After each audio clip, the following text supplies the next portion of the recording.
사도행전 20장 17절부터 21절 말씀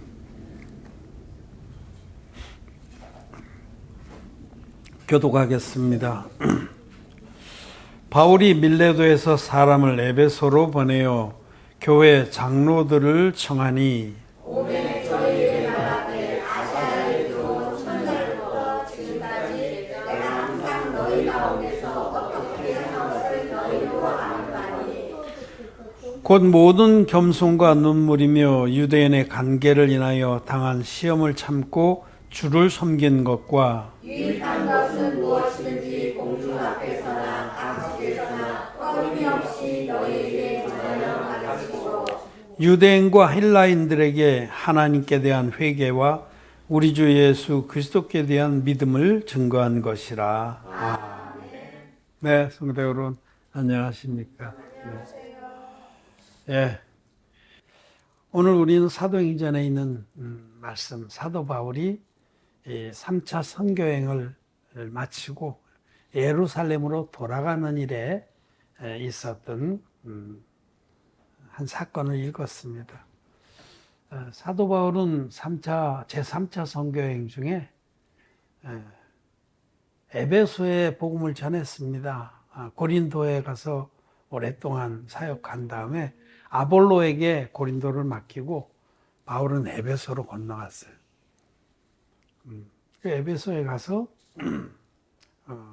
하나님께서 만나게 해주신 한 무리를 만납니다. 너희가 믿을 때 성령을 받았느냐? 그런데 그들이 아니라 우리는 성령이 있다는 말도 듣지 못했다. 그러면 너희가 무슨 세례를 받았느냐? 그러니까 요한의 세례로라. 그 말씀은 아직까지 예수 그리스도의 복음을 듣지 못했다는 겁니다. 다만 자기들이 죄인인 것만 깨달았다. 요한의 세례는 회개의 세례입니다. 그래서 자기들이 죄인인 것을 깨닫고 하나님께 은혜를 구하는 단계에 머무른 거죠. 그 단계도 필요합니다. 그렇게 자기가 정말 죄덩어리인지를 깨달아야만 진리의 복음이 그 위에 역사가 됐기 때문에. 그래서 그들에게 사도 바울은 진리의 복음을 전했어요. 예수 그리스도의 세례. 그건 복음입니다. 예수님께서 받으신 세례의 능력을 전한 겁니다. 그래서 그들이 다 죄사함을 받고 성령을 선물로 받게 됐죠. 그래서 그들이 밑불이 돼서 에베소에 복음이 크게 일어났습니다. 복음이 크게 일어나니까 이제 처음에는 바울이 유대인의 회당에 들어가서 가르쳤습니다. 한 3개월 정도 가르쳤는데 대적자들이 이러는 거예요. 저는 이단이다. 그래서 그들과 결별하고 따로 그곳에서 복음을 전했습니다. 두란노라는 곳에 말씀에 학당을 세우고 이렇게 복음을 전했는데, 그래서 복음의 기운이 크게 일어나니까 이번에는 그 에베소는 이방 땅이거든요. 터키 동쪽에 서쪽에 있는 큰 도시입니다. 그 당시에 교통이 여충지고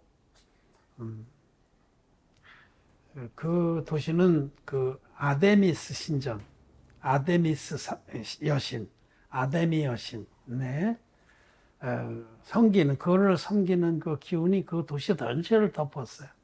그래서 도시에서 그 아데미 여신을 신상을 만들고 또 그 집을 만들어서 파는 업이 굉장히 부흥을 했습니다. 그래서 그들이 들고 일어난 거예요. 저들이 우리 신은 가짜다. 그렇게 우리를 무시한다. 그래가지고 그들이 막 들고 큰 소요가 일어났습니다. 바울과 함께 다니던 동역자를 붙잡아서 경기장으로 끌고 들어갔어요. 그런 일이 있었는데 어쨌든 그 일로 인해서 바울은 그 도시를 떠나게 됩니다. 떠나서 다시 바다 건너 마게도니아 2차 선교여행 때 건너갔던 그 마게도니아 빌립보라든지 데살로니가라든지 이런 그 복음을 전했던 도시들을 돌아보고 이제 하나님의 계시로 예루살렘으로 돌아가려고 하겠어요. 바울은 성령의 그 인도를 받는 종이었는데 로마에 가서 복음 전하기를 간절히 원했어요. 그래서 이제 내가 예루살렘에 갔다가 로마에도 복음을 전하리라고 돌아가게 된 거예요. 이 돌아가는 과정에 배를 타고 밀레도라고 하는 그 항구에 도착을 했습니다. 여기 17절에 보면 바울이 밀레도에서 사람을 에베소로 보내어 교회 장로들을 청하니 오매. 밀레도는 에베소에서 멀지 않은 곳에 항구인데 에베소는 조금 내륙에 있고, 그래서 여기다가 배를 대고 사람을 보내서 에베소 교회 장로들, 지도자들을 그 바닷가로 부른 겁니다. 거기 가면은 또 소요가 일어나니까 저놈 또 왔다 그러고 잡아가지고 그러니까 또 지체할 수도 없어서 그 해변에서 에베소에서 이제 소식을 듣고 온 교회 장로들과 만났어요. 그래서 이 다음에 여기 쭉 보면 이제 기도한 후에 저들이 바울과 목을 어긋나게 껴안고 막 웁니다. 왜냐하면 이 종을 이제는 다시는 만날 수 없다는 것을 알기 때문에. 바울이 또 그 얘기를 했어요. 이제는 너희가 나를 다시는 못 보리라. 그 종을 통해서 진리의 복음을 들었고 또 하나님의 사랑을 알았고 또 종을 통해서 많은 은혜와 사랑을 입은 그 에베소 교회의 지도자들이 정말 바울을 떠나보내기가 인간의 정으로도 안타까워서 이렇게 울었다. 근데 그 밀레도 해변에서 이 에베소의 장로들과 만났을 때에 바울이 한 얘기입니다. 바울이 그들에게 내가 이 아시아에 들어온 이후로 너희들 가운데 어떻게 내가 믿음으로 행했는지 너희가 잘 아는 바다.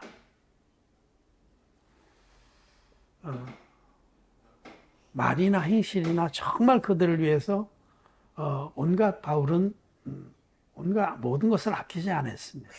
바울은 복음을 전파하면서 스스로 일을 해서 자기의 비용을 충당하고 또 동역자들도 섬겼습니다.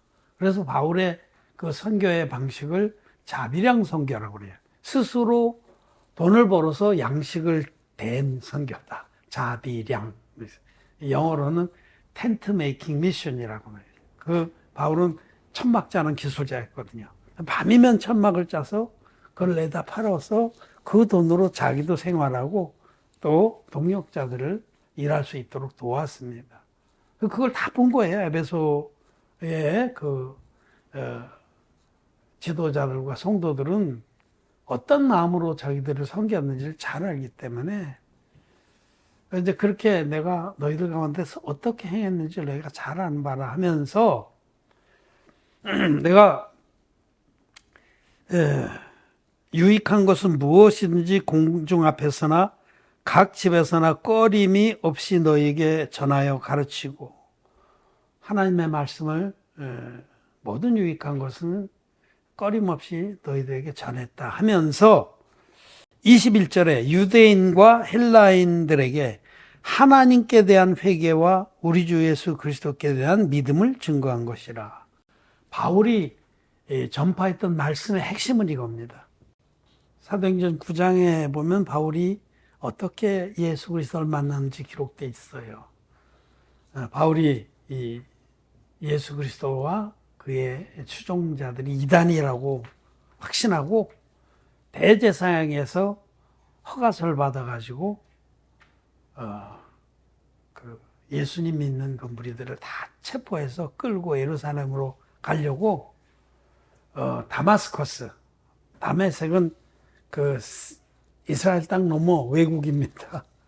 그 수리아 땅에 있는 도시인데 거기에 이제 그리스도인들이 모여 있다는 첩보를 듣고 대제사장에게 허가서를 받아들고 말을 타고 부하들과 함께 팍 달려간 거예요. 무시무시한 그 분기를 품고 분기탱천이라고 해요. 속에 부글부글 이놈들이 하나님을 대적하는 이단들 그러면서 쫓아갔습니다. 그런데 다메섹이 거의 이르렀을 때 바울은 부활하신 주님을 만나게 되는 거예요. 큰 빛으로 태양보다 더 밝은 빛으로 자기 옆에 나타나신 주님이 사울아 사울아 네가 왜 나를 핍박하느냐. 네, 주여 니시오니까 사울은 눈이 그때 큰 빛에 눈이 멀어서 말에서 떨어졌어요. 주여 니시오니까 하자 주님께서 나는 네가 핍박하는 예수라 하고서 너를 인도할 자가 있다고 아나니아에 들어가서 만날 자를 만나게 하십니다. 그 다메섹에 들어가서 아나니아로 가는 주의 제자를 만나게 하시는 겁니다. 그래서 아나니아로부터 복음을 듣고 눈에 비둘기 같은 것이 떨어지면서 거듭난 거예요. 거듭난 사건을 말해요. 사도 바울은 구약 말씀에 해박한 종이었어요. 구약 말씀에 사도 바울처럼 해박한 종은 잘 없습니다. 사도들 중에서도 정식으로 율법의 공부를 한 분이에요. 가말리엘이라고 하는 유명한 랍비 밑에서 율법을 아주 체계적으로 배우고 달달 외우고 유대인들은 율법을 다 외워요. 그래서 그 율법의 의미와 어떤 그 계시된 것과 이런 걸 상당히 잘 아는 종이었습니다. 그런데 다메섹 거의 이르렀을 때 부활하신 주님 만나서 그러고 나서 정말 두렵고 떨린 마음으로 있을 때 식음을 전폐하고 3일 있을 때에 그때 또 하나님의 그 음성이 있어서 아나니아를 만나게 되는 거죠. 아나니아를 통해서 당신이 핍박한 예수가 바로 전 인류를 구원하러 오신 구원자다, 메시아다라는 그 말씀을 듣습니다. 사도 바울은 구약의 하나님의 구원의 계시를 잘 알고 있었기 때문에 구약에 계시되어 있는 구원자가 예수라는 것만 알면은 그냥 모든 것이 확 풀려버리는 거예요. 우리가 집을 지금 노진석 집사님 집을 완성해 놓으셨는데 완성해 놨어요. 적용도 다 끝내시고 에어컨도 다 달고 전기도 다 달고 이제 적당한 구매자만 나타나면 키 넘겨주고 돈 받으면 끝이에요. 그러면 그 구매자가 집을 샀죠? 그러면 열고 들어가서 스위치 올리면 불 들어오죠? 수도꼭지 틀면 물 나옵니다. 다 돼 있기 때문에. 그건 다 돼 있는 거예요.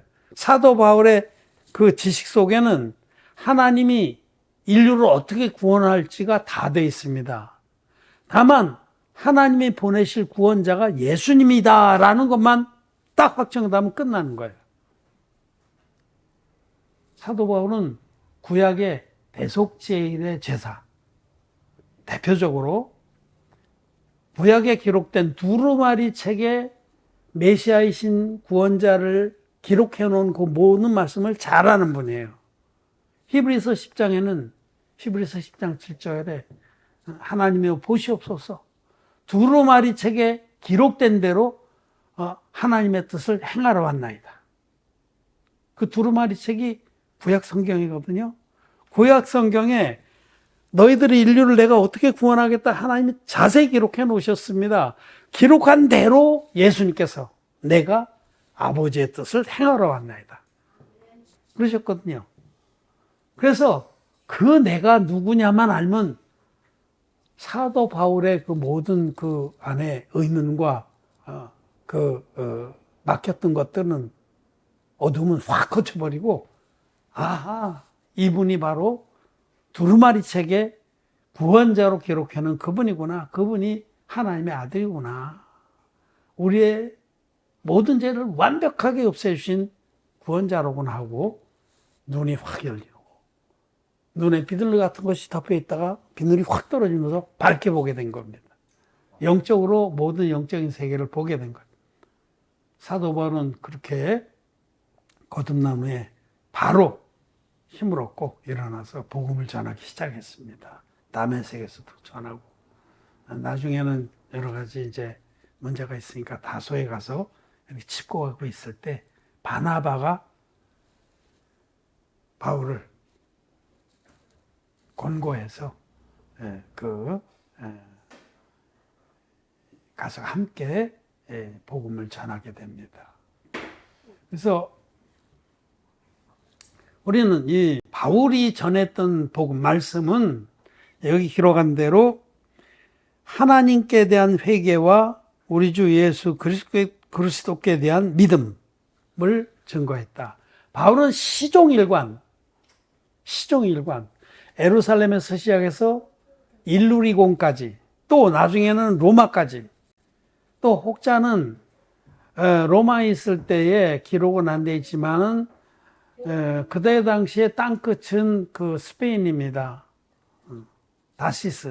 다시스가 스페인이거든요. 땅끝이. 유럽 세계의 땅끝이 그쪽에 서쪽 끝에. 그때 더 이상 못 가잖아요. 그 다시스까지도 복음을 전했다라고 어떤 신학자들은 주장을 합니다. 바울은 가만히 있지 않았어요. 바울은 갇혀 있으면 글로 써서 복음을 전파하고 풀려나면 막 돌아다니는 거예요. 그렇게 평생을 거듭난 후에 바울이 전한 말씀의 핵심은 이 두 가지입니다. 하나님께 대한 회개와 그리스도께 대한 믿음. 이것이 바울이 전한 복음의 핵심이에요. 복음에는 첫째로 하나님께 대한 회개가 있습니다. 하나님께 대한 회개. 이것은 회개 기도를 말하는 게 아닙니다. 거듭나지 못한 기독교인들은 회개 기도에 덫에 걸려 있어서 회개죄만 나오면 회개해야 된다고 그래요. 여러분, 성경이 말하는 회개는 자기가 지옥 갈 자인 것을 하나님 앞에 진실하게 토로하고 하나님의 은혜를 구하는 겁니다. 간첩이 마치 이 땅에 내려와서, 남한에 내려와서, 자유세계에 내려와서 눈이 휘둥그레져 가지고 내가 북한에서 수령동지한테 배운 게 다 거짓말이구나 하는 걸 깨닫고 자기가 간첩이라고 와서 자수하는 것 같은 겁니다. 그럼 자수를 뭐 새벽마다 합니까? 아니잖아요. 나는 간첩입니다. 나를 불쌍히 여겨달라고 한 번 하는 거예요. 즉 우리는 하나님의 진리의 복음을 알지 못해서 죄 아래 갇혀 있었는데, 아담의 후손이기 때문에 태어날 때부터 죄 아래 갇혀서 평생 죄를 짓다가 지옥에 갈 수밖에 없는 존재였는데, 자기의 비참한 존재를 하나님의 말씀으로 깨닫고 하나님 앞에 항복하는 것이 회개입니다. 참된 회개는 나는 지옥 갈 자입니다. 하나님 나를 불쌍히 여겨주십시오. 내 죄를 해결해 주십시오 하고 항복하고 나오는 게 참된 회개입니다. 이것이 하나님께 대한 회개예요. 사람들이 죄사함을 받지 못한 이유는 첫째, 이 하나님께 대한 회개가 제대로 안 되기 때문에. 많은 사람들이 자기가 지옥 갈 죄인이라고 생각을 안 해요. 아이, 죄는 있죠. 죄 없는 사람이 어디 있겠어요. 그렇게 말하면서도 자기는 비교적 의롭다고 생각해요. 자기는 비교적 괜찮고 선하다. 나만큼만 해봐라는 생각이 마음속에 있는 겁니다. 그런 사람은 죄사함 못 받습니다. 자기 생각이고 사단마귀가 속여놓은 거짓말이에요. 선악을 알게 하는 나무 실과를 따먹은 인간은 선악의 기준을 자기 스스로 정해서 갖고 있는 겁니다. 선악을 알게 하는 나무 실과를 따먹은 모든 인간은 자기의 객관적이 아닌 주관적인 선악의 기준이 있습니다. 그래서 나만 하면은 괜찮은 존재라고 다 생각해요. 그걸 먼저 깨부숴야 돼요. 하나님 말씀 앞에서 정말 냉철하게 차든지 더웁든지 하라. 계시록에 말씀하셨는데 자기 자신에 대해서는 차가워야 됩니다. 두둔하고 그러면 안 돼요. 하나님 말씀이 형제를 미워한 자마다 살인한 자 아니라면 나는 살인자구나. 하나님 보시기엔 난 살인자구나. 무수히 살인한 자. 여자를 보고 음욕을 품은 자마다 이미 마음에 간음한 자 아니라면 난 간음하는 자구나. 죽을 때까지 간음하는 더러운 자구나. 그렇게 인정하는 것이 정직한 자입니다. 그 말씀 앞에서 절대적인 하나님의 그 선은 절대적인 선인데, 선악을 알게 하는 나무 실과를 따먹은 인간은 상대적인 기준을 갖게 됐다는 거예요. 그래서 구원을 못 받는 거예요. 하나님께 대한 회개가 철저해야 됩니다. 여러분, 언제든지 하나님 앞에 정직하게 내가 얼마나 악하고 이기적이고 더럽고 부족하고 연약한 자인지를 인정하는 것이 바로 하나님께 대한 회개입니다. 이 하나님께 대한 회개가 올바로 돼야 예수 그리스도께 대한 믿음도 올바로 마음에 들어올 수가 있는 겁니다. 이렇게 하나님께 대한 회개가 된 자들이 예수 그리스도께 대한 믿음에 관해서 듣게 되는 거죠. 예수 그리스도가 누구신지, 예수님이 이 땅에 오셔서 어떤 일을 해주셨는지, 그분을 믿으면 우리에게 어떤 은혜가 임하는지가 바로 예수 그리스도께 대한 믿음이에요. 예수님이 누구신지, 예수님은 하나님의 아들입니다. 예수님 근본이 우리의 인간과는 달라요. 예수님은 육신을 입고 오신 분이지만은, 우리와 똑같은 육신을 입고 오신 분이지만, 그분은 본디 하나님입니다. 본디 하나님. 하나님의 본체의 형상이라. 하나님이신데, 근본 하나님이신데, 우리와 같은 형상을 입고 오신 분이다. 하나님의 본체의 형상이시라. 예수님을 만만하게 생각하면 안 돼요. 어떤 전모식이라는 쓰레기 같은 목사가 하나님 까불면 죽어. 이런 그거는 하나님이 절대로 용서 안 합니다. 어디라고 그런 쓰레기 같은 아가리로 쓰레기 같은 짓을 합니다. 그거는 말도 안 되니. 예수님은 전능하시고 영원하시고 사랑이시고 진리이시고 감히 우리가 범접지 못할 빛에 관한 분입니다. 예수님은 하나님이십니다. 예수님은 하나님이시다. 그 하나님이 우리를 죄에서 구원하시려고 우리를 이처럼 사랑하사 당신의 생명을 내서 당신의 몸으로 한 영원한 제사를 드려주셨습니다. 하나님이 우리를 저처럼 사랑하사 당신의 아들을 아낌없이 사람으로 보내셔서 육신을 입고 오신 그 예수님이 두루마리 책에 기록된 대로, 두루마리 책에 어떻게 기록됐냐면 앞으로 너희들 이렇게 구원하겠다는 계시의 제사를 주신 거예요. 이 속죄의 제사, 대속의 제사는 반드시 흠없는 제물이 있어야 되고, 반드시 안술해서 사람의 죄를 그 제물에 넘겨야 되고, 반드시 그 제물이 죽어야 됐습니다. 이 세 가지가 구약의 전편에 흐르는 하나님의 구원의 계시입니다. 흠없는 제물과 안수와 피 흘림. 레위기 4장 27절 이하라든지 또 레위기 16장 20절 이하라든지 이런 그 대표적인 제사들을 보면 평민의 하나가 부지 중에 죄를 보면서 죄가 있거든. 그는 흠없는 암염소를 제사 성막으로 끌고 올 것이요. 그는 그 머리에 안수하여 그 죄를 고하고 그 목을 끊어서 피로 제사를 드리고 번제를 드림으로 죄사함을 받으라 하시는 거예요. 반드시 세 가지 조건이 충족되어야 됩니다. 흠없는 제물과 안수와 피 흘림. 이것이 두루마리 책에 기록된 하나님의 구원의 뜻입니다. 그 대속제일에는 대표적으로 대제사장 아론이 이스라엘 백성 전체를 대신해서 제비 뽑은 수염소, 희생염소의 머리에 흠없는 염소의 머리에 안수를 하고 이스라엘 백성이 1년 죄를 고하면 그 죄가 염소의 머리에 두어라고 기록되어 있습니다, 여러분. 기록되어 있어요. 하나님 말씀이 그렇게 기록되어 있어요. 자, 레위기 16장 말씀 잠깐 봅시다. 기록된 말씀을 확인하고 확신하는 것이 믿음입니다. 레위기 16장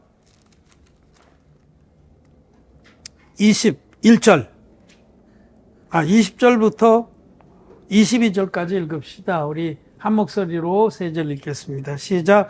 그 지성소와 해막과 단을 위하여 속죄하기를 마친 후에 산염소를 드리되 아론은 두 손으로 산염소의 머리에 안수하여 이스라엘 자손의 모든 불의와 그 범한 모든 죄를 고하고 그 죄를 염소의 머리에 두어 미리 정한 사람에게 맡겨 광야로 보낼지니 염소가 그들의 모든 불의를 지고 무인지경에 이르거든 그는 그 염소를 광야에 놓을지니라.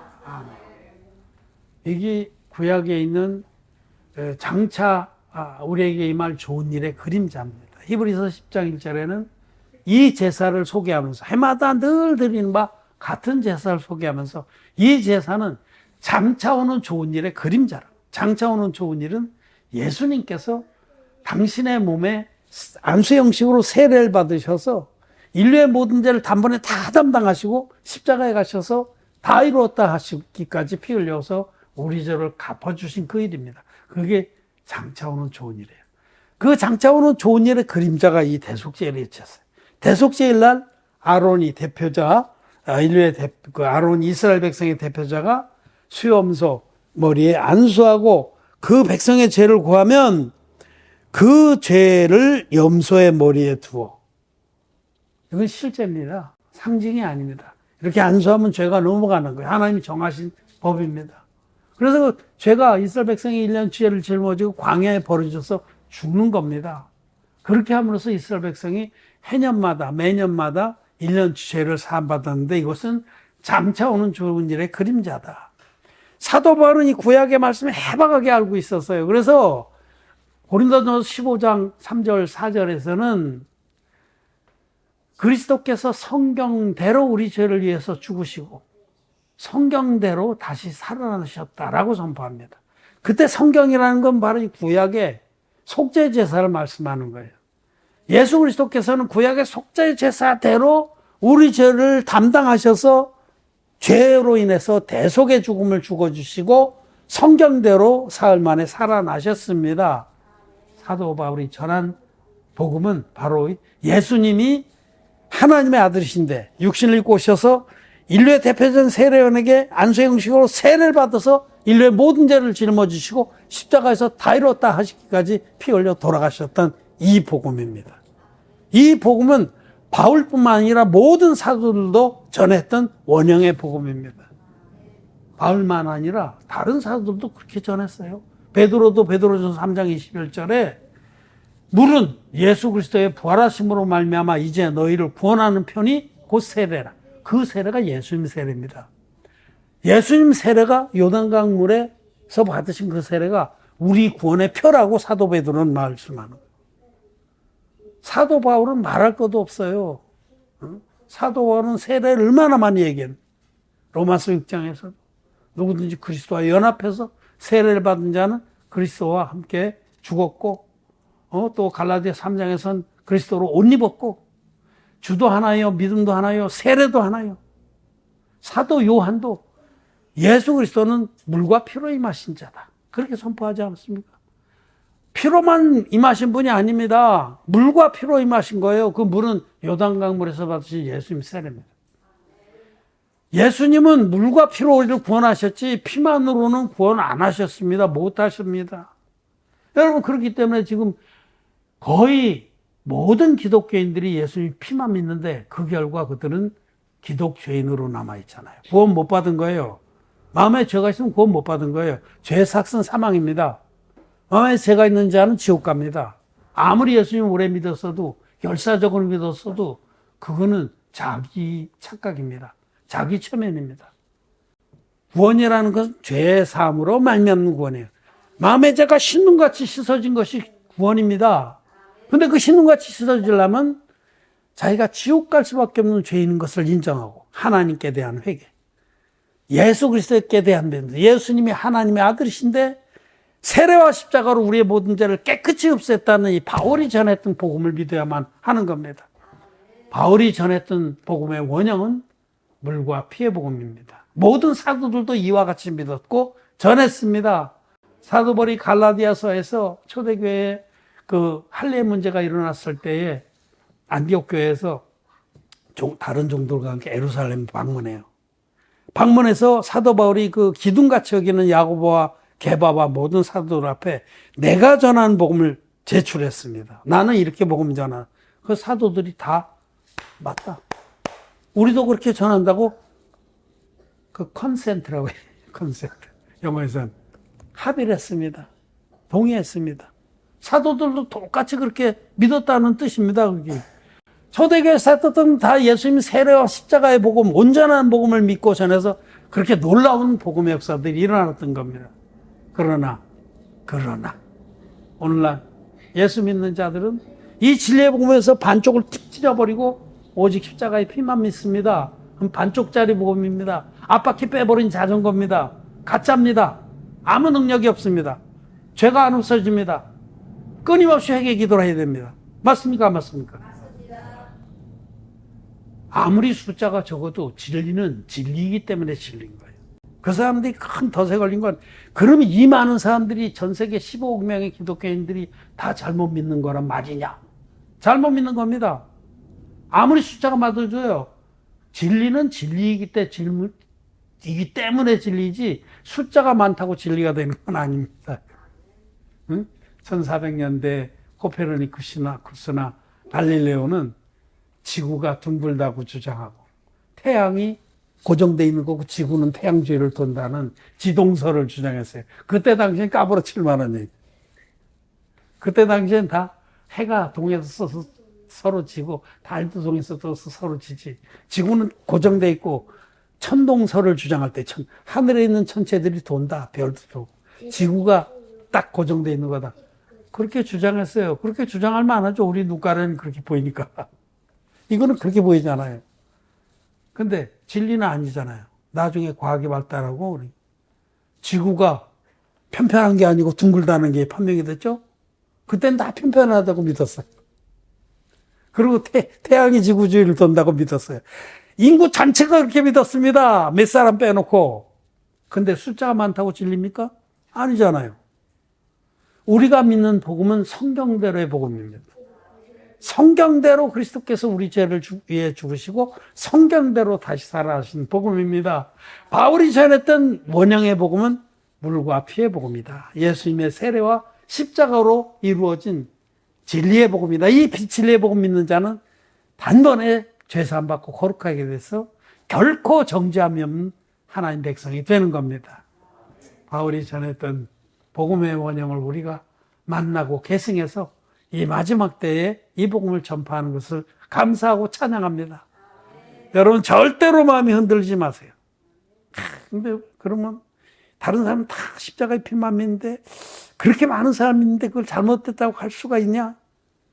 그런 자들은 사단 마귀에 덫에 걸리기 쉽습니다. 아무리 뭐라고 그래도. 제가 아침에 이제 오늘 여호사기를 이제 다 읽었는데, 마지막 번에 여호수아기가 그렇게 얘기를 해요.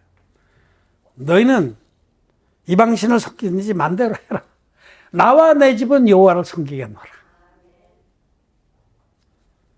니들은 맘대로 믿어라. 끝까지 뭐 그렇게 고집부리다 지옥 가든지. 안타깝지만 할 수 없죠.